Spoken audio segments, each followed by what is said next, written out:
अस्सलाम वालेकुम दोस्तों। जनाब मैं गंदम के खेत में मौजूद हूँ और आज इकोनॉमिक्स के हवाले से गंदम पर बात करना चाहता हूँ कि कैसे इकोनॉमी को नुकसान पहुँचाया है गंदम का रेट कम करके मरीम नवाज शरीफ हमारी वज़ीर आला ने और इनके एडवाइज़र्स ने। तो जनाब बात यूँ है कि देखें, पहली बात तो ये है कि ये जो गरीब किसान है, इसमें मैं जो पहली बात करना चाहता हूँ, इसकी गंदम अगर सस्ती हुई है तो ना सिर्फ ये गंदम सस्ती ली है गरीब ने, बल्कि जो मिडिल क्लास लोग हैं, जो अपर मिडिल क्लास है और हत्ता के जो एलीट क्लास है, इन सारों को भी तो गंदम सस्ती ही मिली है ना, 2200-2300 रुपए की। सिर्फ गरीब को सस्ती नहीं मिली, रेट जो चल रहा है उसी रेट पे मिलेगी ना अमीरों को भी गंदम। तो इसमें पहला खला तो ये है कि एक किसान जिसकी ऑलरेडी हालत बहुत ख़राब है, आपने उसको नुकसान पहुँचा के ना सिर्फ गरीबों को गंदम सस्ती दी है, बल्कि मिडिल क्लास को, अपर मिडिल क्लास को और एलीट क्लास को भी गंदम सस्ती दे रहे हैं, जो कि एक बहुत बड़ा जुल्म है। फिर जनाब सिर्फ 1300 रुपये का मामला है जिसके लिए पूरी इकोनॉमी को तहस नहस कर दिया गया है। 1300 रुपये का कैसे मामला है जनाब? बात यूँ है कि अभी गंदम का रेट चल रहा है 2200-2300 रुपये, और हुकूमत जितनी भी कोशिश कर ले इस रेट ने कम से कम 2700 पे चले जाना है 1-2 महीने के अंदर अंदर। मैं क्यों कह रहा हूँ इसने 2700 रुपये पे चले जाना है, ये आपको खुद ही 1-2 महीने बाद पता चल जाएगा, मेरी वीडियो रिकॉर्ड पर मौजूद रहेगी। तो पहले गंदम का रेट कितना था? 4000। अब मैं कह रहा हूँ कि इसने कम से कम चला जाना है 2700 रुपये पे। तो बीच में फ़र्क कितना आया? 1300 रुपये का।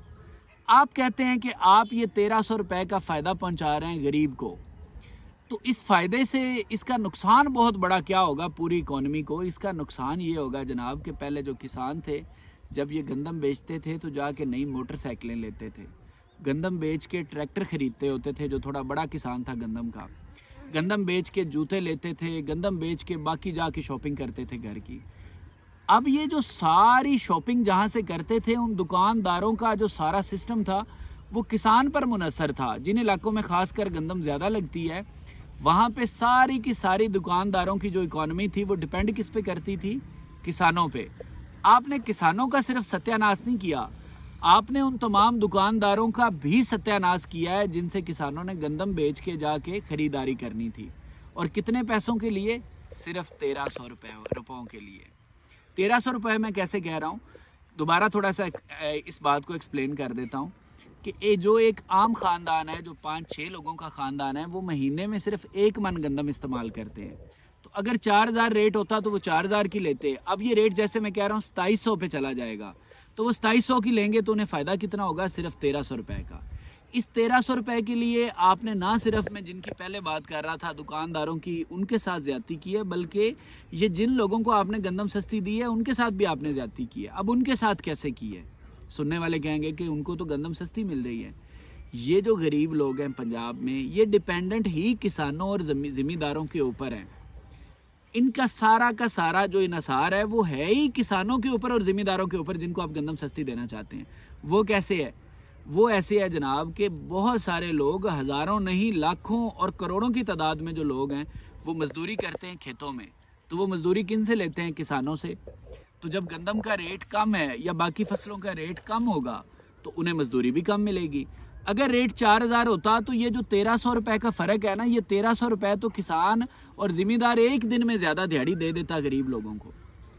यानी उनका ये 1300 रुपये का जो फ़र्क था वो एक दिन में किसान और ज़मींदार पूरा कर देते। नॉर्मली गरीब लोग 2 लोग काम करते हैं, 3 लोग काम करते हैं, तो अगर 3 लोग फ़र्ज़ करें काम कर रहे हैं और उनको सिर्फ 500-500 रुपया भी ज़िम्मेदार खुश होकर ऊपर दे दे, तो वही ये 1500 रुपये बनते हैं। तो ये 1300 रुपये का जो फ़र्क है, ये तो मैं बता रहा हूँ कि एक दिन में किसान और ज़िम्मेदार उनका पूरा कर देते और उनको ये मुश्किलात ना बनती। तो पता नहीं आपके जहन में क्या है कि आप ये मतलब 1300 रुपये के लिए पूरी की पूरी इकॉनमी का भट्ठा बिठाने पर तुले हुए हैं। फिर आपको ये समझ नहीं लग रही जनाब कि अगर किसानों ने गंदम उगाना बंद कर दी तो क्या पाकिस्तान के पास इतने डॉलर हैं कि हम गंदम बाहर से परचेज़ करेंगे? मेरा तो नहीं ख्याल कि पाकिस्तान के पास इतने डॉलर्स हैं। तो ये एक ऐसे बहुत बड़े बहरान को आप दावत दे रहे हैं कि बाद में चीखें निकल जाएंगी। हुकूमत की तो निकलेंगी, लेकिन आवाम की भी चीखें निकल जाएंगी, और हुकूमत की इस गलत पॉलिसी का जो खमियाजा है वो आवाम को भुगतना पड़ेगा।